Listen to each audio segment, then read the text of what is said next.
Hello beautiful ladies and some gentlemen of the universe. Welcome back to Angela Cinco Vlogs. So for today's video guys, maglilinis ako dito sa labas ng aming bahay. Sa bakuran I mean. Kasi nga po, yung mga damo is tumutubo na talaga sila kasi maulan na. So kung bago ka pa lang sa channel na to, please don't forget to subscribe and hit the notification bell para updated kayo sa mga next videos pa natin.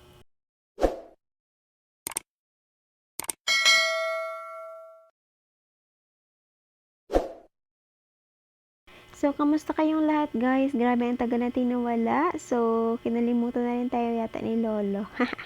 But it's okay mga guys. Life must go on. So, grabe, ilang months tayo nag-stop. Naku, grabe, sobrang busy lang talaga mga guys sa buhay-buhay. Lalo na may pasok na naman.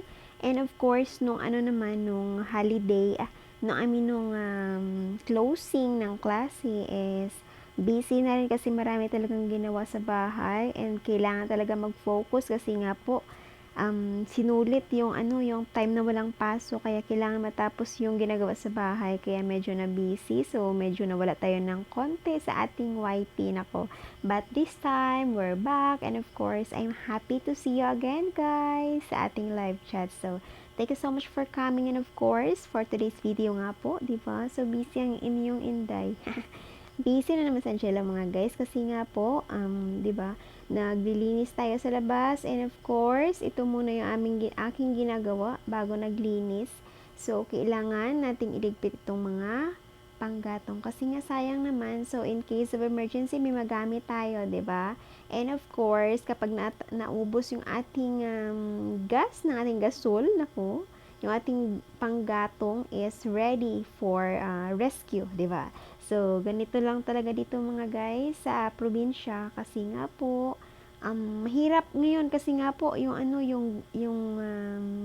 petrolyo, 'di ba? Tumaas. So, kailangan natin magtipid. So, I'm thankful din kasi 3 months hindi ako nakabili ng gasol char. So, ito kailangan ipunin and of course, yun nga lalo na ngayon, tig-ulan na naman. So, kailangan ligpit tayo ng ating panggatong, di ba? So, thank you so much nga pala sa mga taong hindi nakalimot sa ating channel kahit tayo ay nakalimutan na ni Lolo. Char.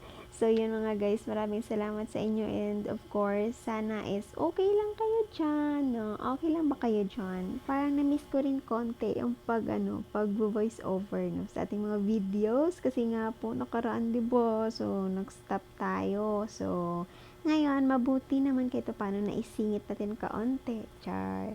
So, yun, nakafocus tayo dito sa paglilinis kasi 'di ba, yung panahon ngayon is very rainy season na talaga dito mga guys sa amin. Sa inyo rin ba? Char lang. Sa amin talaga laging umuulan. Naku, sana sa inyo din. So, yung mga damo is nabuhay na, pero nung summer, of course, wala kang makikitang damo sa paligid kasi halos namatay. Namatay yung mga dahon, pero yung ugat at yung puno nila, nabuhay na naman pagdating ng ulan. So, kailangan na naman natin sundin kasi kung hindi, nako, magmukhang na naman to, parang jungle. Sa labas kasi yung mga damo is mabilis lang talaga sila tumubo mga guys kaya kailangan talaga sundin siya. And of course, I'm happy din kasi yung mga tanim ko, mga seeds na na nilagay ko dito sa labas sa lupa is tumubo din sila mga guys nung umulan na. Kaya medyo meron na ring marami-rami na greeny sa paligid kasi nga po tumubo na sila. So may na naman, may makukuha na naman akong gulay sa labas ng bahay kasi marami nang tumubo, 'di ba? So, yan is saluyot, 'di ba? So, ang ganda tingnan kapag lang, gulay, wag lang yung damo.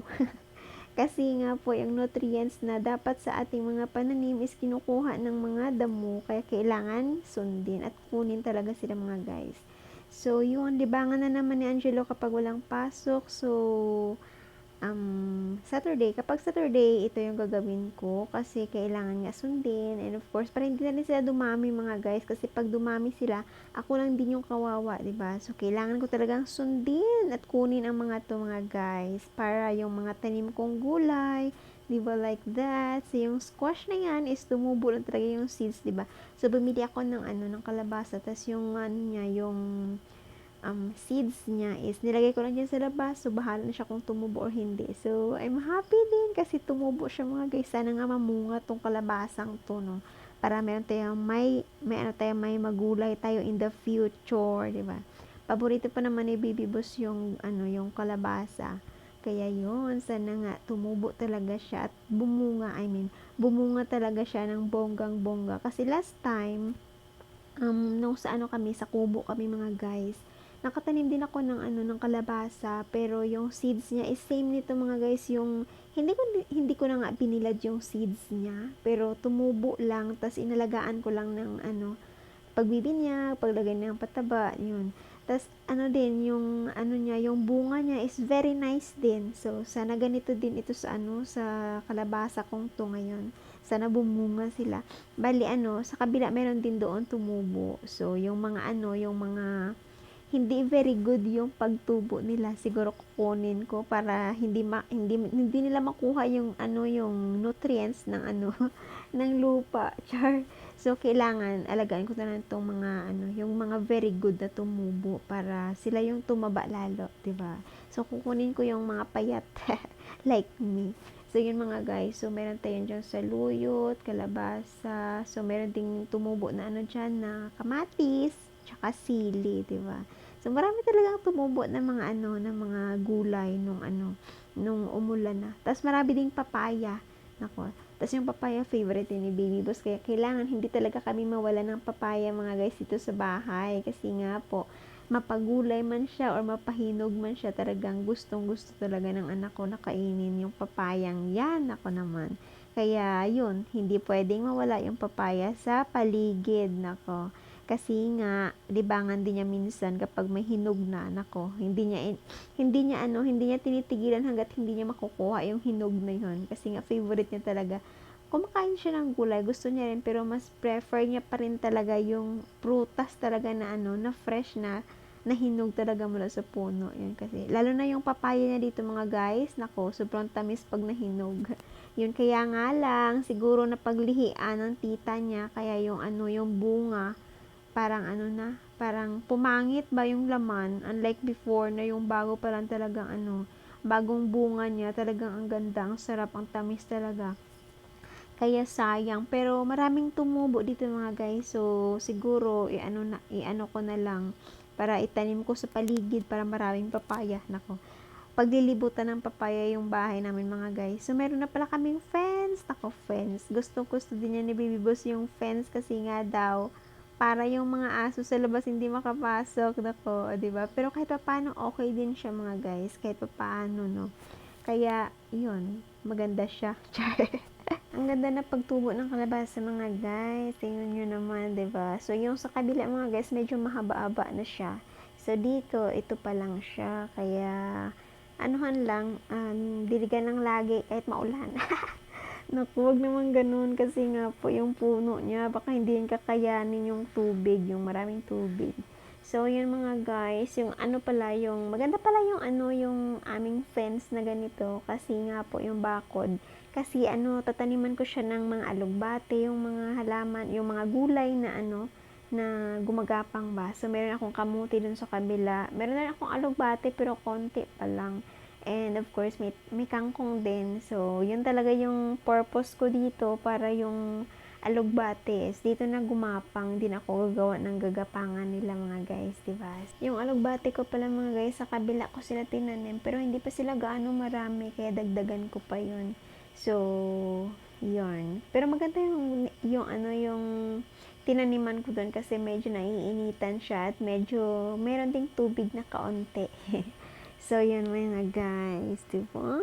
Talagang gustong-gusto ko kasi yung ganito mga guys. So, focus tayo sa ating pagtatanim kasi tayo din yung kakain nito mga guys. Ako din pala, kayo manonood lang. So, basta talaga, pampalipas oras at the same time, 'di ba? Maano mo siya in the future, meron kang makain, meron kang makaka-save ka talaga kasi yung kahit gulay ngayon ang mahal din, 'di ba? So, instead na bumili ka pa, edi sa bako na lang kukuha. At least fresh pa siya, no? So, kahit anytime talaga makakakuha ka ng gulay kapag meron kang sariling tanim. So, Mabuti na lang, meron tayong area dito na matataniman sa likod. So, yon. Hindi lang pala gulay yung nandito mga guys, ating bakuran. Meron din tayong fruits. Yes, may mga prutas din dito mga guys. Pero parang naaawa ako ng konti. Naaawa. Kawawa sila mga guys, oh, kasi yung iba dikit-dikit na. Sabi ko, baka hindi na makahinga yung mga to. Yung mga seeds din yan mga guys is pinangtapon ko lang din dyan. So, yan. So, kawawa yung ibang mga guys kasi dikit-dikit nga. Kaya lang, yung area talaga dito mga guys, di ba pag prutas, talagang lumalaki sila. So, paglaki nila, baka dikit-dikit din to mga guys. Kasi wala na akong mapagtamnan mga guys. So, halos yung paligid is puno na talaga ng prutas. Meron pa nga doon kailangan kong kunin sa sa tabi ng bahay. Kailangan ko siguro i-transfer sa ibang area. Ewan ko kung saan ko ilalagay. Avocado, tsaka yun. Yung makopa. Yes. So, kailangan ko talaga, hanapan ng lugar kung saan ko yung ilalagay. Kasi dito, halos rambutan, yung atis, tsaka yung papaya. Sa papaya pa lang nako. Talo na yung ibang prutas kasi sa papaya pa lang nako. Hindi na talaga malagyan ng lugar yung iba kasi halos papaya na yung nakapalibot. So, kailangan ko talaga hanapan yung mga yun ng area para ko matransfer ko kasi pag lumaki yun, naku, delikado din kasi sa tabi talaga ng bahay ba. Sayang din kasi mga guys kung putulin lang yun kasi medyo malaki-laki na rin siya. Kaya siguro ilipat ko na lang sa ibang area. So, hanapan ko na lang dito. Kasi dito na area na to, meron chiku dyan, meron ding langka, tsaka yung marang. So, doon pa lang kailangan talaga malaki yung space kasi pag lumaki yun ako, lumalaki din sila mga guys, 'di ba? So, by the way, hanggang dito na lang. See you next time. Bye-bye!